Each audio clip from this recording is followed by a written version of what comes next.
जी अस्सलाम वालेकुम पाकिस्तान। उम्मीद है आप सब खैरियत से होंगे। आज आपको मैं बताऊंगा अपडेट जो पॉलिसी है हज की, उसमें कौन कौन से डॉक्यूमेंट मैंडेटरी हैं जिनके बगैर आपकी एप्लीकेशन नहीं जा सकती। कुछ डॉक्यूमेंट ऐसे होते हैं जो आपको एप्लीकेशन देने के वक्त पूरे करने होते हैं, बाकी आप बाद में आराम से भी कर सकते हैं, उसमें कोई इशू नहीं होता।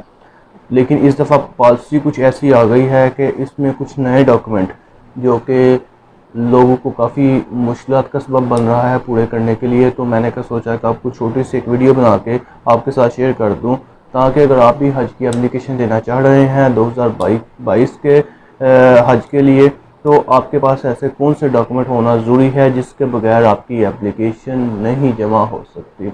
हाँ जी, इसमें बाकी डॉक्यूमेंट भी आपको मैं बताऊंगा, लेकिन जो मैंडेटरी है सबसे पहले आपके साथ मैं शेयर कर लूँ। सबसे पहले जी पासपोर्ट।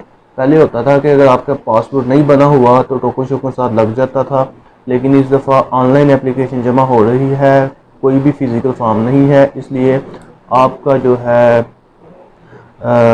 पासपोर्ट वो 5/1/2023 तक जो है ना वो वैलिड होना चाहिए। अगर आपका पासपोर्ट वैलिड नहीं है तो फिर आपको पहले पासपोर्ट अर्जेंट बनवाने की ज़रूरत है। ठीक है, ये एक बहुत इशू इसमें आया है। ठीक है, जिस बंदे का नहीं बना हुआ या एक्सपायर है तो उसके लिए ये बहुत परेशानी की बात है। दूसरा है जी कोरोना वैक्सीनेशन। जिस बंदे ने कोरोना वैक्सीनेशन नहीं लगवाई हुई या बूस्टर नहीं लगवाई हुई, उसी के लिए ये बहुत ज़्यादा प्रॉब्लम है कि उसकी एंट्री बाकायदा डेट के साथ हो रही है। ठीक है, तो इसलिए सर्टिफिकेट ज़रूरी है।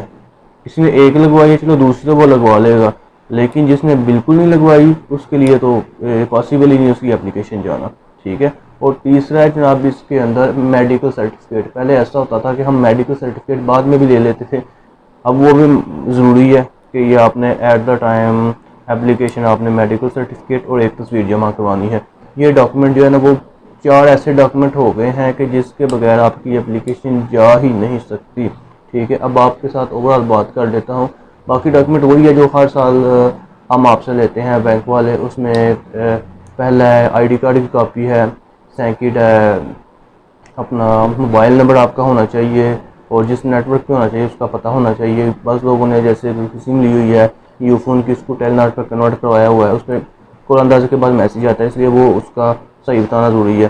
तीसरा डॉक्यूमेंट पासपोर्ट की कॉपी है। चौथा कोरोना वैक्सीनेशन है। पाँचवा पिक्चर्स हैं। छठा जो है ना इसमें अपना मेडिकल सर्टिफिकेट है। ठीक है, और यही जिस डॉक्यूमेंट है, और 50,000 रुपये के टोकन के साथ इस दफ़ा एप्लीकेशन अब जमा हो रही है। और जब जैसे कुरानंदाजी होगी जो जो बंदा कामयाब होगा वो बाकी पैसे जमा करवाएगा।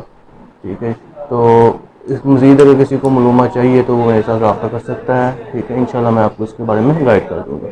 अपना ख्याल रखिएगा, दुआ में याद रखिएगा। अल्लाह हाफ़िज़।